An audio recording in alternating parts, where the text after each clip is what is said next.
কোন পুরুষ যদি মহিলার বেশ ধারণ করে, মহিলা যদি পুরুষের বেশ ধারণ করে, তার উপরে সরাসরি আল্লাহর লানত। আজ শরীফ থেকে শরীফা বানিয়ে আপনি পুরা জাতিকে আল্লাহর বিরুদ্ধে দাঁড় করিয়ে দিচ্ছেন। আল্লাহর সৃষ্টিতে হাত দেওয়া এটা শিরিক। এটা কি? এই কাজ থেকে বিরত হন। পুরা জাতিকে আজ অনেকে মুশরিক বানানোর চিন্তা ভাবনা নিয়ে এজেন্ডা নিয়ে লেগেছে। আমরা বুঝে ফেলেছি, আমরা এ ফাঁদে পা দিতে রাজি না। বলেন, আল্লাহ পাক বলেন, অনেক মানুষ আপনার সামনে যারা বসে আছে এরাও কোরআন শুনবে। ওয়াইদা সামিউ মা উনজিলা ইলার রাসূলি তারা আয়ুনাহুম তাফিদু মিনাদ দামি মিম্মা আরাফু মিনাল হক ইয়াকুলুনা রাব্বানা আমান্না ফাকতুবনা মা'আশ শাহিদিন। 7 নাম্বার পারার 1ম নাম্বার পৃষ্ঠার 1ম নাম্বার লাইন এইটা। হে নবী, আপনি দেখবেন যখন কোরআন আপনি তেলাওয়াত করবেন মানুষ শুনবে, এমন কিছু মানুষ আছে যারা এর মর্ম মানেগুলো বুঝবে, উপলব্ধি করতে পারবে যে আমি কি বলতে চাই। আপনি দেখবেন ওই মানুষগুলোর চোখ ভিজে গেছে। কোরআন শুনলে সবার চোখে পানি আসবে না, বিষয়টা এমন না। আপনি যদি এর মর্মবাণীগুলো উপলব্ধি করতে পারেন, আজকের তেলাওয়াত কিন্তু যেটা আয়াত, এটা ভয়ঙ্কর একটা আয়াত, যদি বুঝতে পারেন আপনি অবশ্যই মনের ভেতরে উতাল পাতাল শুরু হবে। যদি এর মর্মবাণীগুলো উপলব্ধি করতে পারেন, অবশ্যই আপনার চোখ দিয়ে পানিও আসবে। তারা এই হক কথাগুলো শোনার পরে বাড়ি যাওয়ার আগে সিদ্ধান্ত নিয়ে যায়, আল্লাহ আমরা ঈমান আনলাম এই কথাগুলোর উপরে, আর আমরা সাক্ষী দিলাম, তুমি আমাদের সাক্ষী কবুল করো, লিখে নাও। বলেন আমিন। এজন্য কোরআনে কারীম ওইভাবে শুনতে হবে সাহাবীরা যেভাবে শুনেছিলেন, বুঝেছিলেন। শুনলে ঝামেলা, বুঝলে আমল করলে ঝামেলা শুরু হয়ে যাবে, কারণ দুনিয়ার জীবনটাই ঝামেলা। কথা বলে না কেন? 24 ঘন্টা নবীজি যদি এরকম ভালো মানুষ হয়ে আতঙ্কে থাকতে পারেন, আমার জীবনে কোনো ষড়যন্ত্র নেই, ঝামেলা নেই, আমি আছি শুধু আরামে। হ্যাঁ, পৃথিবীর জমিনটা আরামের হবে, শান্তির হবে তখন যখন কোরআনের 500 আয়াত রাষ্ট্রীয়ভাবে কায়েম হবে। রব্বানা আতিনা ফিদ দুনিয়া হাসানা, হে আল্লাহ দুনিয়ায় হাসানা দাও। আমি তাফসীর পড়তে গিয়ে দুনিয়ার হাসানা পেয়েছি 10টা। তার 1 নাম্বার এই দুনিয়ার হাসানা হচ্ছে কোরআনের আইন। কোরআনে কারীমের 500 আইন আছে, শরীয়তের বিধান। এটা যদি কায়েম হয়ে যায় পরিবার, সমাজ আর রাষ্ট্রীয়ভাবে, সেই জায়গা আল্লাহ হাসানা বানিয়ে দেয়। আমাদের দেশে একটাও চলে না। কিসের হাসানা? শুধু হাসিনা। হাসানার জায়গায় এই জের হয়ে গেছে। আফিল আখিরাতি হাসানা, আখিরাতে হাসানা দাও। আখিরাতের হাসানা 5টা। কয়টা? তাহলে দুনিয়ার হাসানা 10টা। কয়টা? আখিরাতের হাসানা। আমার ভাই আয়াত তো যেহেতু আজকের আলোচ্য বিষয় নয়, জন্য ব্যাখ্যায় আমি যাচ্ছি না, আমার নিজের দিকে যাচ্ছি। ওয়াকিনা আযাবান নার, জাহান্নাম থেকে বাঁচার উপায় একটা। এই 16টা বিষয় আছে আয়াতের ভেতরে। কাবা শরীফ তাওয়াফ করতে গিয়ে দেখি রুকনে ইয়ামিনী থেকে হজরে আসওয়াদ, এই জায়গাটা লক্ষ লক্ষ হাজিরা এই আয়াতটা পড়ছে। তখন বুঝি নাই, এখন টের পায় যে কি আছে। বাংলাদেশে এসে পড়াশোনায় আয়াতের উপরে করে দেখছি, আল্লাহ দুনিয়া আখিরাত তো সবই এই আয়াতের ভেতরে আছে। সে হাসানা বলেন আর যাই বলেন, সবই এর ভেতরে। 5 ওয়াক্ত নামাজের পরে আমরা এটা চাই, আল্লাহ বলে আমিও দিতে চাই, কিন্তু যার মাধ্যমে দেব সেই 16টার প্রথমটাই তো নেই, দেব কি করে?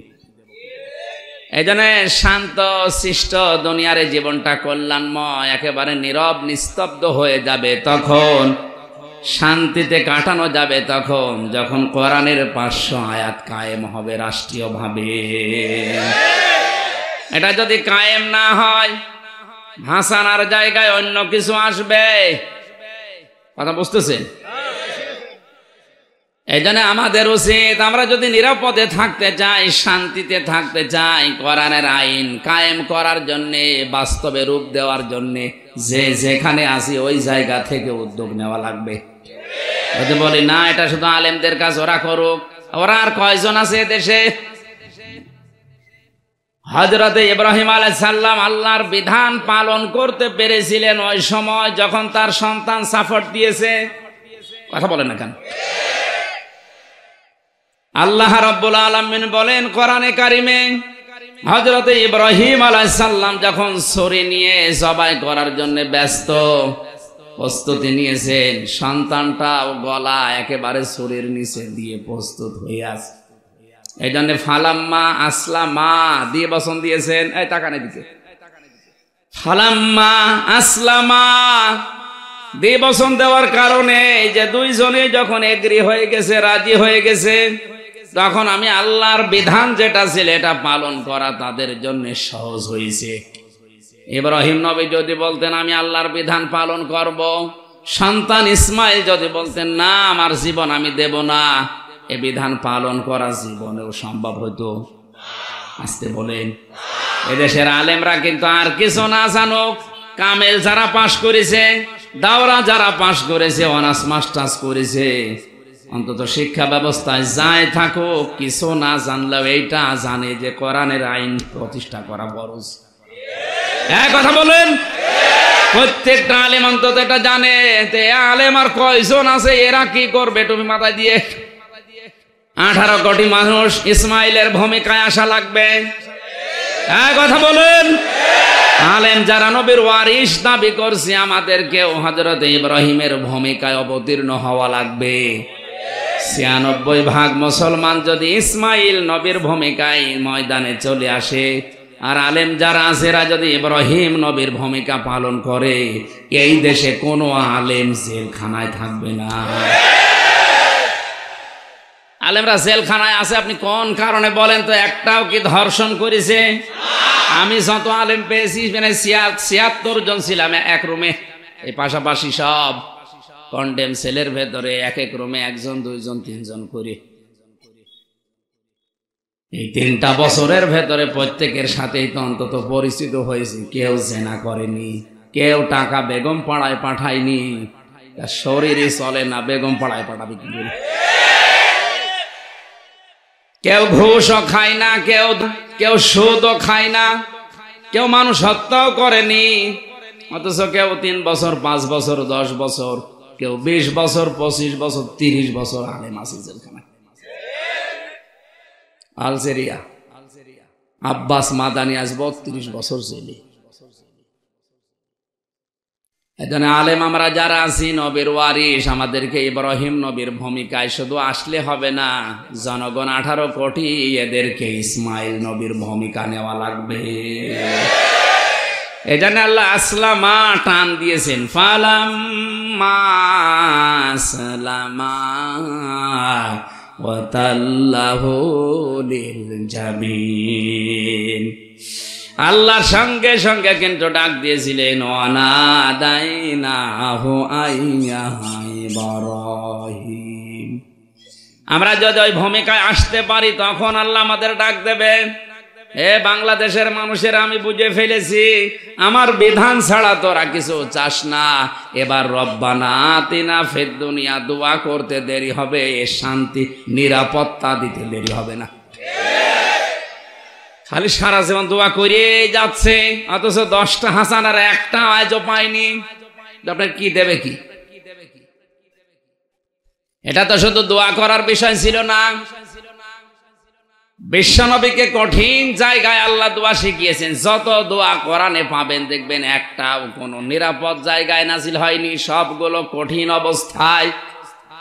নবীকে যখন চারিদিকে ঘিরে ঘরের চারিদিকে কলথরা তরবারি নিয়ে দাঁড়িয়ে আছে, মেরে ফেলবে, আল্লাহ বলেন, হে নবী আপনি আমার কাছে এবার দোয়া করেন, আকুর রব্বি আদখিলনি মুদখালা সিদকি ওয়া আখরিজনি মুখরাজা সিদকি ওয়াজআল লি মিন লাদুনকা সুলতানান নাসীরা।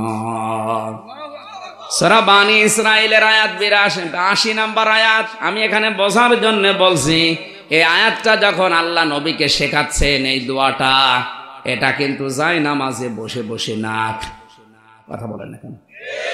মসজিদে বসে না, খানকায় বসে না, মাদ্রাসায় বসে দোয়া আল্লাহ শেখাননি। দোয়া শিখিয়েছেন কঠিন জায়গায়, যেখানে চারিদিকে খোলা তরবারি। আমরা জায়গা মতো যেতে রাজি না, শুধু দোয়া করে শেষ করে দিচ্ছি। জায়গায় যেয়ে দোয়া করেন, রব্বানা ফিরগ আলাইনা সাবরাও ওয়া সাব্বিত আকদামানা ওয়ানসুরনা আলাল কওমিল কাফিরিন।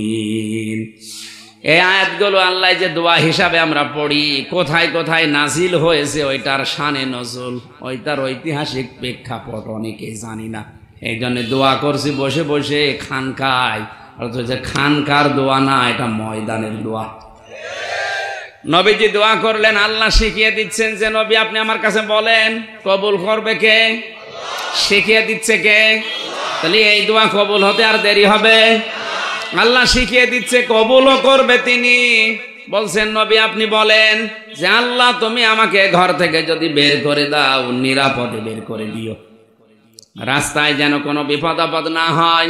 মদিনায় যদি পৌঁছিয়ে দাও, নিরাপদে পৌঁছিয়ে দিও, শুধু পৌঁছিয়েই শেষ করে দিও না।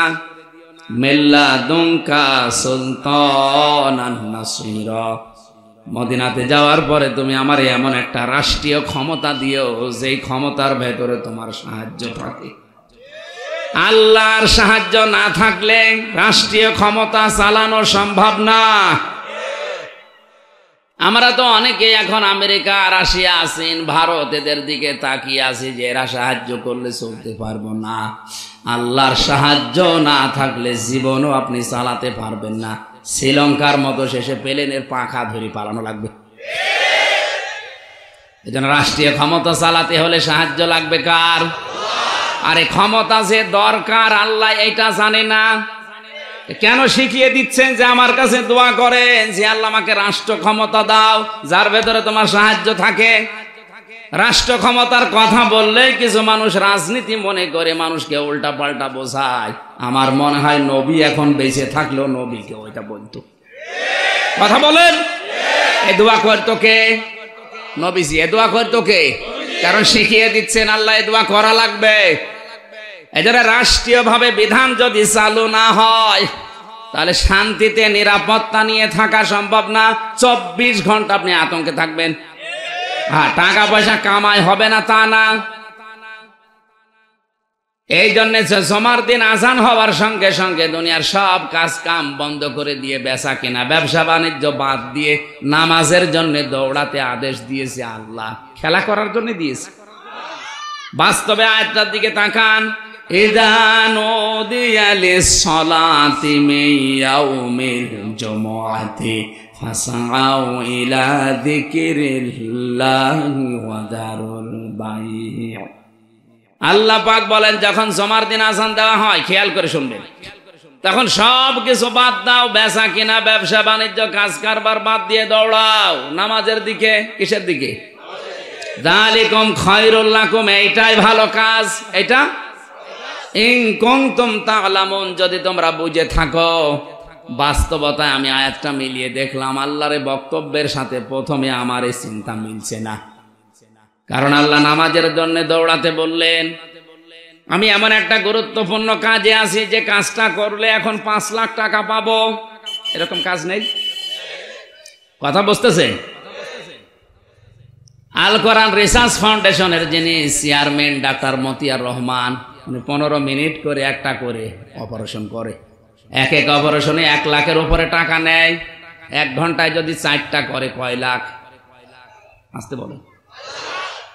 জমার নামাজ পড়তে কমপক্ষে শুরু থেকে শেষ পর্যন্ত আমরা দেখি বায়ান সব মিলে 1-1.5 ঘন্টা তো লাগেই, লাগে না?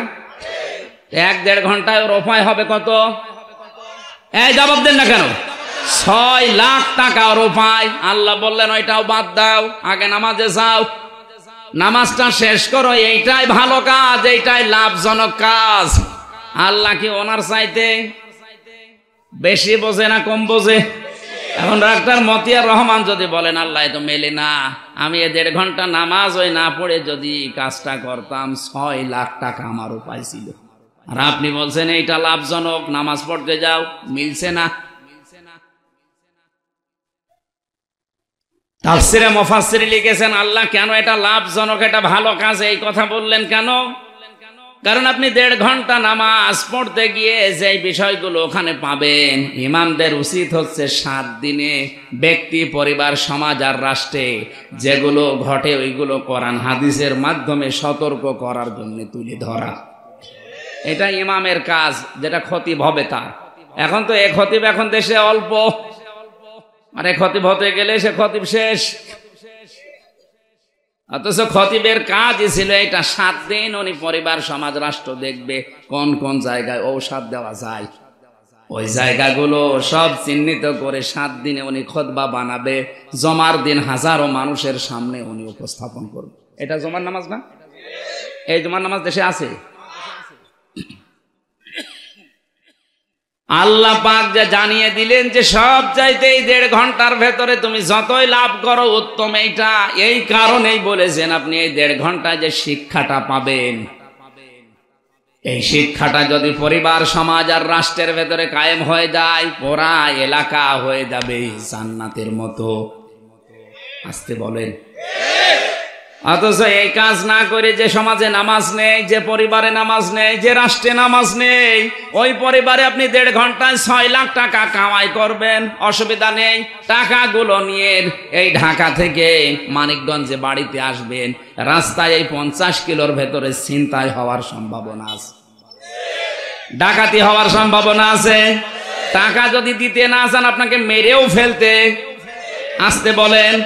এই যে কতগুলো ঝামেলা আপনার সামনে দেখতেছেন, কিন্তু নামাজ থাকলে এই পরিবারে, এই সমাজে, এই রাষ্ট্রে ওই চিন্তাগুলো আর। আরো জোরে বলেন। এটা একটা বিধান গেল, এরকম 500 বিধান আছে শরীয়তের, একটাই যদি এরকম মধুময় হয়ে যায়, শান্তিময় হয়ে যায়, 500 বিধান যদি কায়েম হয়ে যেত এদেশে, আমার মনে হয় সোনার বাংলা শুধু নামে না, আমরা বাস্তবে দেখতে পেতাম। কোরআনের এই ময়দানে দাঁড়িয়ে হাজারো মানুষ নিয়ে মুসাফির অবস্থায়, অসুস্থ অবস্থায়, মজলুম অবস্থায় দোয়া করছি, আল্লাহ জীবনে চর্ম চোখে যেন দেখে মরতে পারি, কোরআন দিয়ে এই দেশটা চলছে।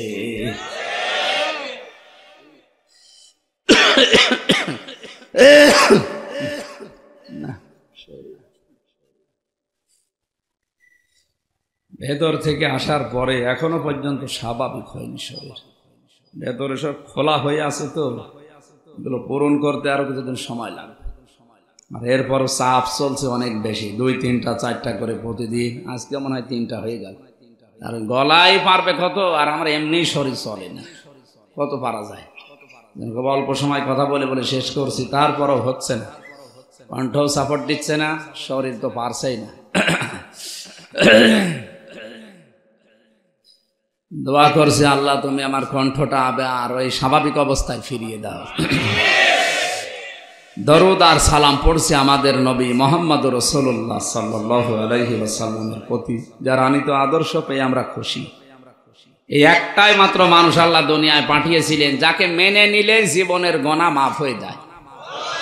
পৃথিবীতে এমন কেউ এখন আর নেই, কিয়ামত পর্যন্ত আসবেও না, যাকে মেনে নিলে জীবনের অপরাধ মাফ হয়। আছে কেউ? আছে? আপনার বিবেকের উপরে কি কুকুর প্রসাব করেছে যে তার আদর্শ বাদ দিয়ে আপনি কাকে মেনে চলেন দুনিয়ায়? আশা করছি আপনার বিবেক খুলবে। এরপরেও যদি আপনার বিবেক না খোলে, আমার মনে হয় আপনার বিবেকে কুকুরে প্রসাবই করিস। আল্লাহ আমাদের বোঝার তৌফিক দিন। এই শব্দটা একমাত্র, কেবলমাত্র, শুধুমাত্র আমাদের মডেল আদর্শ বিশ্বনবী। বলেন, কিচ্ছু যদি করতে না পারেন, এটার উপরে টিকে থাকতে পারলে আল্লাহ আপনাকে জান্নাতে দেবে। যে শব্দটার উপরে টিকে থাকা অত সহজ, অনেক কঠিন বিষয়। ইমাম বুখারী শরীফ লেখার আগে একটা কিতাব লিখেছেন, আল আদাবুল মুফরাদ। এর 6 নাম্বার হাদিসের 3 নাম্বার পয়েন্টে আমি পেয়েছি, কিয়ামতে আল্লাহ যখন বিচার শুরু করবেন, বিনা বিচারে বিনা হিসাবে কিছু মানুষকে জান্নাতে দেবেন, দুনিয়ায় যাদের আদর্শ ছিল বিশ্ব নবী। এই দেশে এখন 100 জনের 14 জনের আদর্শ। জরিপ বেরিয়েছিল কয়েকদিন আগে, আপনি হয়তো দেখেননি। জরিপ পেয়েছিলাম এই দেশের 100 জনের 14 জন মানুষ আল্লাহর নবীকে আদর্শ হিসাবে 100 ভাগ মানে, আর বাকিগুলো সব টাল্টি বাল্টিতে চলছে। 100 জনের 96 জন মুসলমান দাবি করছে নবীর উম্মত হিসাবে, কিন্তু তার আদর্শ মানতে গিয়ে মাত্র 14 জন। বলেন বলেন, যেদিন 51 জন হয়ে যাবে সেই দিন এই দেশে 500 আইন কায়েম হয়ে যাবে। আমরা এখন ওই লাইনে আছি, অন্তত 51 জন বানিয়ে নেই। আর 51 জন যদি না হয়ে 96 না 99 জনও যদি হয়, শুধু ওই আগা কাটা আছে। অনেকে মনে করে না আমার আগা কাটা আছে, আমি মুসলমান। তাহলে ছাগল কি? ছাগল মুসলমান না? আর এখানে অনেকে আছে এখনো পর্যন্ত আগা কাটেও নি, ও কি? না, আমি শুধু হাসির জন্য বলি নাই। আমাদের এই 14 থেকে এখন বাড়াতে হবে কমপক্ষে 51 জন। যদি এই 14 জনের মতো হয়ে যায়, আল্লাহর কসম এই দেশে আর কেউ বিরোধিতা করার সাহসও দেখাবে না। আল্লাহ আমাদের যেন টার্গেটে পৌঁছিয়ে দেন, বলেন আমিন। দুনিয়াতে একজন মানুষ 63 বছরের জীবনে একটা মিথ্যা কথা তার ছিল না। আর কিছুক্ষণ আগে যেটা বললাম, সেদিন একজন চট্টগ্রাম থেকে আসার সময়, আমি নাম নাই নিলাম না, বলতে গেলে সমস্যা, সে লোক কি বলছিল যে হুজুর আর কত মিথ্যা কথা বলবো, জীবনে মিথ্যা বলতে বলতে আমার জীবনই শেষ হয়ে গেল, আর কত মিথ্যা বলা যায়। বলেন তো, এও নেতা ওইটাও নেতা, তার 63 বছরে একটা মিথ্যা পাওয়া যায়নি। আর এর মনে হয় 50 বছর বয়স হবে, এর 50 বছর পুরাটাই মিথ্যা। এই জন্যে তো নবীজিকে মেনে নিলে জীবনের অপরাধ মাফ হয়ে যায়। এ দুনিয়ায় এমন কেউ নেই যাকে অন্ধভাবে মানা যায়, উসওয়াতুন হাসানা হিসাবে গ্রহণ করা যায়। কারণ কি? কারণ দুনিয়ায় কোনো মানুষের জীবন আমার কাছে পরিষ্কার না। এদেশে যারা বিএনপি করে বুকে হাত দিয়ে বলতে পারবে যে খালেদা জিয়া জীবনে একদিনও মিথ্যা কথা বলেনি? বলেন না কেন? পারবে না। আওয়ামী লীগ যারা করে তারাও বলতে পারবে না যে আমাদের নেত্রী জীবনে একদিনও মিথ্যা কথা বলেনি, এটা সম্ভব না। জামাত যারা করে তারাও এখন বলতে পারবে না ডক্টর শফিক সাহেব জীবনে একটা মিথ্যা বলেনি। চরমনায় যিনি আছেন সৈয়দ রেজাউল করিম জীবনে একটাও মিথ্যা কথা বলেনি, এ গ্যারান্টি দেওয়া। বলেন বলেন, শুধুমাত্র একটি লোকের নামে দেওয়া যায়, লাকাদ কানা লাকুম ফি রাসূলিল্লাহি উসওয়াতুন হাসানা। এই শব্দটা বড় ভয়ঙ্কর শব্দ। উসওয়াতুন হাসানা, এ দুনিয়ায় একজনই যার আদর্শকে বিনা দ্বিধায় চিন্তা ভাবনা ছাড়া মেনে নেওয়া যায়, তার নাম মুহাম্মদুর রাসূলুল্লাহ। কারণ গ্যারান্টি দিয়েছেন সরাসরি আল্লাহ, ওয়া ইন্নাকা লাআলা খুলুকিন আযীম। এত মহান শব্দ আল্লাহ কোন নবীর নামের আগে পরে দেননি। হ্যাঁ, একবার ইসহাক নবীকে আল্লাহ ডাক দিয়েছিলেন গোলামিন আলিম বলে, যে আমার জ্ঞানী বান্দা। ইসমাইল নবীকে বলেছিলেন গোলামিন হালিম, আমার সহনশীল বান্দা, ধৈর্যশীল বান্দা। আর বিশ্ব নবীকে আল্লাহ এত বড় নাম দিয়েছেন খুলুকিন আযীম। কিয়ামত পর্যন্ত মানুষ অনুসরণ করিয়ে যাবে, কোল কিনারা খুঁজে পাবে না। সুবহানাল্লাহ বলতে পারেন নাই? এতক্ষণ বলার পেছনে আমার সামারাইজ এইটা। এরপরেও যদি বিশ্ব নবীকে বাদ দিয়ে অন্য কাউকে কেউ আদর্শ মানে, ওর কপাল পোড়া। আশা করছি আপনি ফিরে আসবেন। তেলাওয়াত করেছি সূরা মুলকের 2টা আয়াত মাত্র। একটা আয়াতের তাফসীর আজকে করব আমার কণ্ঠটার দিকে তাকিয়ে। জবান খুলে পড়েন আউযু বিল্লাহি মিনাশ শাইতানির রাজিম। বিসমিল্লাহির রহমানির রহিম।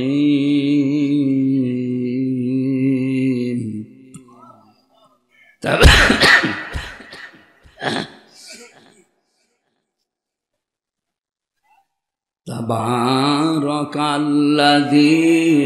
বিয়াদিহিল মুলকু ওয়া হুয়া আলা কুল্লি শাইইন কাদির। বরকতশালী সে আল্লাহ যিনি সমস্ত অক্ষমতা, দুর্বলতা, দোষ, আয়েব, যত রকমের দোষ মানুষ আল্লাহকে দিতে পারে সব দোষ থেকে আমার ওই আল্লাহ মুক্ত। বিয়াদিহিল মুলক, যার হাতে রাজত্ব, যার হাতে, আরো জোরে বলেন। এই যে এই দেশে কারা যেন প্রচার করে ক্ষমতার উৎস জনগণ, এটা আয়াতের সাথে পুরা সাংঘর্ষিক। কেউ যদি একথা প্রচার করে আর বিশ্বাস করে ও মুশরিক। ক্ষমতায় আল্লাহ বাদে কারো ভাগ, আরো জোরে। উনি ইচ্ছা করে যাকে তাকে বসাবে, উনি ইচ্ছা করলে নামাবে, এর ভেতরে আর জনগণ বলে কিছু নেই। অথচ শিরিকটা চালু করার জন্য কত মানুষ উঠে পড়ে লেগেছে।